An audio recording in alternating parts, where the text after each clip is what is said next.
মার জন্মদিন, কিছু একটা স্পেশাল তো করতেই হবে। মা আম খেতে ভালোবাসে, সেই ভাবনা থেকেই ম্যাঙ্গো মালাই কেক।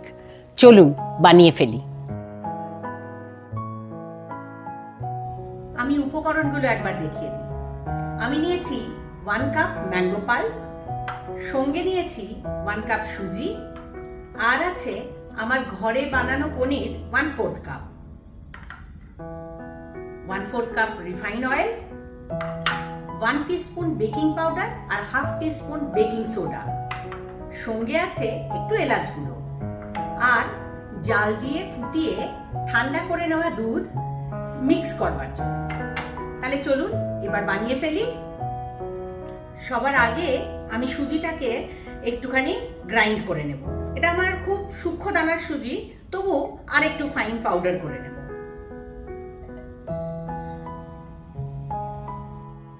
সুজিটা আমি একটু গ্রাইন্ড করে নিচ্ছি। এবার আমি একে একে উপকরণগুলো সব মিক্সিতে মিলিয়ে নেব। সবার আগে আমি দিয়ে দিচ্ছি ম্যাঙ্গো পাল্প। ম্যাঙ্গো পাল্পটা ভালোভাবে দিয়ে দিলাম। এবার আমি দেব সুজিটা। আমার গুঁড়ো করে রাখা সুজিটা এবার আমি ঢেলে দিলাম। এরপরে আমি দেব অল্প একটু, আমি যে 1/4 কাপ মালাইটা রেখেছিলাম বা আমার পনিরটা রেখেছিলাম সেটা দিয়ে দিলাম।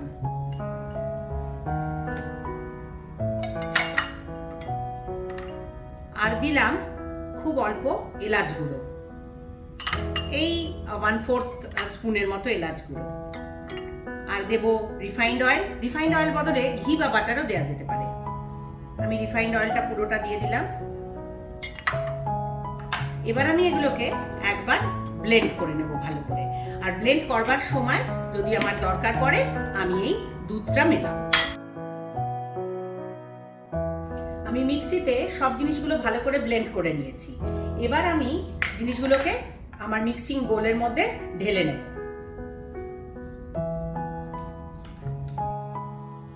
আমার কেকের ব্যাটার একদম রেডি হয়ে গেছে। এবার এর মধ্যে আমি মিশিয়ে নেব আমার বেকিং পাউডার আর বেকিং সোডার মিক্সচারটা। এটা মিশিয়ে আমি ভালো করে মিলিয়ে দেব। তাহলে এইভাবে আমি রেডি করে ফেলেছি। আর ওদিকে আমি ওভেনকেও 180 ডিগ্রিতে 15 মিনিট ধরে প্রিহিট করে নিয়েছি। এবার আমি এটাকে ওভেনের মধ্যে দিয়ে দিচ্ছি ফর 30 মিনিটস। আমি দিয়ে দিলাম। আর আমি টেম্পারেচারটা সেট করেছি 160 ডিগ্রিতে, আর আমি টাইমটা সেট করে দিচ্ছি 30 মিনিটসে। খানিকক্ষণ পরে এসে আমি একবার চেক করে নেব। কেক একদম রেডি হয়ে গেছে। এবার আমি এটাকে একটা ছুরির সাহায্যে দেখাবো ভালোভাবে বেক হয়েছে কিনা। আমার ছুরি একদম পরিষ্কার উঠে এসেছে। কেকটা খুব ভালো বেক হয়ে গেছে। আমি এখন এটাকে ঠান্ডা হওয়ার জন্য রেখে দেব। ঠান্ডা হয়ে গেলে ডিমোল্ড করে আমি দেখাচ্ছি। ম্যাঙ্গো কেক একদম রেডি হয়ে গেছে। এবার মালাইটা রেডি করব, তারপরে ফাইনাল লুকটা দেখাচ্ছি। এখন আমি বানিয়ে নিচ্ছি আমার ম্যাঙ্গো মালাই কেকের মালাইটা। তো আমি একটু 200 ml এর মতন দুধ নিয়ে নিয়েছি। সেটাকে আমি একটু জাল দিয়ে নিচ্ছি। দুধটা ফুটে উঠেছে। এখন আমি এর মধ্যে একটু 1/4 কাপ মিল্ক পাউডার মিলিয়ে দিচ্ছি। দুধটাকে অনেকক্ষণ জাল দিয়েও হাফ করে নেওয়া যেতে পারে, বাট আমার সময় কম আছে বলে আমি একটু মিল্ক পাউডার মিশিয়ে দিচ্ছি। মিল্ক পাউডার মিশিয়ে দিলে জিনিসটা খুব তাড়াতাড়ি হয়ে যায়, দুধটা খুব তাড়াতাড়ি ঘন হয়ে যায়। তাই আমি একটু মিল্ক পাউডার মিশিয়ে অনবরত নাড়িয়ে, যাতে মিল্ক পাউডারের কোনো লাম্প না হয় সেটা একটু দেখে নেব। আর আমি সঙ্গে একটু কনডেন্স মিল্কও রেখেছি, যদি আমার দরকার পড়ে আমি দেবো। আর যদি এটুকুতেই ভালো ঘন হয়ে যায় তাহলে আমি আর কিছু দেব না। দুধটা আমার খুব ভালো ক্ষীর হয়ে গেছে, খুব ভালো ঘন হয়ে গেছে। আমি এই দুধে কোনো চিনি মেশাইনি, কারণ আমার ম্যাঙ্গো পাল্পটা কেনা ম্যাঙ্গো পাল্প, এটা এমনি খুব মিষ্টি, মানে আমার এই মিষ্টিতেই চলবে। কিন্তু যদি আরেকটু মিষ্টি লাগে তাহলে এই ক্ষীরের মধ্যেই একটু চিনি বা গুড় দেওয়া যেতে পারে, আমি দিলাম না। আর যদি ম্যাঙ্গো দিয়ে, রিয়েল ম্যাঙ্গো দিয়ে যদি ম্যাঙ্গো পাল্প বানাতে হয় তাহলে আমটা কেটে নিয়ে সেটার সাথে চিনি মিশিয়ে একটু মিক্সিতে ঘুরিয়ে নিলে নিলেই তাহলে আবার এখানে চিনি মেশানোর প্রয়োজন নেই। আর আমি এই সাধারণত এই রাবড়িটা বানাতে গেলে বা এই মালাইটা বানাবার সময় আমরা একটু এলাচের গুঁড়ো দিই। আজকে আমি এলাচ গুঁড়ো এই জন্য দিলাম না, কারণ আমি ওই এলাচের ফ্লেভারটা আমার আজকে চাই না, আমার আজকে ম্যাঙ্গোরই ফ্লেভার চাই, সেই জন্য আমি আর এলাচের গুঁড়ো দিলাম না। এবার আমি ওভেনটা বন্ধ করে দিচ্ছি। ওভেন বন্ধ করে আমি এটা কিছুক্ষণ ঠান্ডা হওয়ার জন্য রেখে দেব। ঠান্ডা হয়ে গেলে আমি এই ম্যাঙ্গো পাল্পটা মিশিয়ে দেব এর সাথে।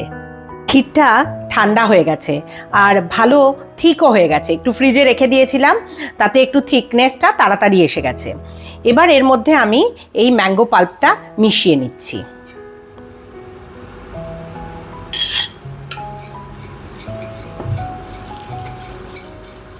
আমি অর্ধেকটা ম্যাঙ্গো পাল্পই আগে দিয়েছি।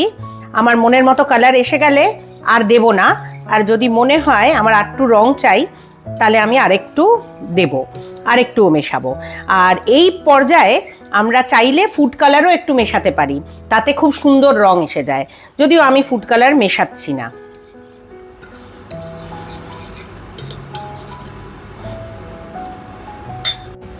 ম্যাঙ্গো কেক আমার রেডি করা ছিল। এবার এর উপরে আমি এই মালাইটা ছড়িয়ে দেব।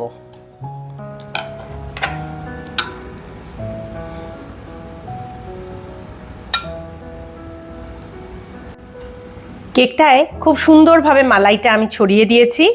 একটু অপেক্ষাও করব আমি, যতক্ষণে মালাইটা একটু ভেতরে চলে যাবে, কেকটা একটু মালাইটা সোক করে নেবে। আমি একটু অপেক্ষা করব 5-10 মিনিট। 10 মিনিট পরে ফিরে আসলাম।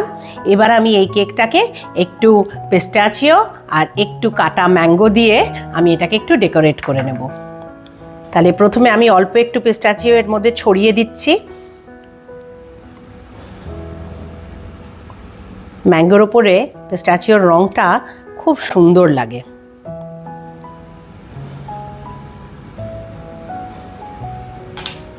আর এই কাটা ম্যাঙ্গো একটু সাইড দিয়ে দিয়ে ডেকোরেট করার জন্য আমি দিয়ে দিলাম। আচ্ছা, আজ তো এই কেকটা বানালাম মায়ের জন্মদিনের জন্য। আমি তো আমার কাছে ম্যাঙ্গো পাল্প ছিল, তাই দিয়েই বানিয়ে নিচ্ছিলাম। আজ দুপুরবেলা সমর্পিতা এসেছিল মাকে উইশ করতে। তখন ও জানে মা ম্যাঙ্গো ভালোবাসে, তাই মার জন্য আবার গিফট নিয়ে এসেছে, সঙ্গে করে আমও নিয়ে এসেছে। তা আমি ভাবলাম আম যখন রয়েছে ফ্রেশ, তখন সেই দিয়েই একটু ডেকোরেট করে দিই, জিনিসটা দেখতে আরও ভালো হবে।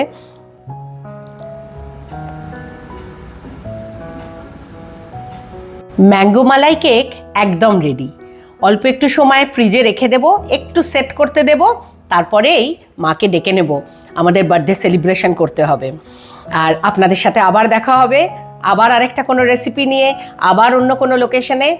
তবে আপনাদের কিন্তু একটা কাজ করতে হবে এর মধ্যে, আমাদের চ্যানেলটা লাইক, শেয়ার অ্যান্ড সাবস্ক্রাইব করতে হবে। আমাদের চ্যানেলের নাম সহচরী.bh1। Thank you, tata.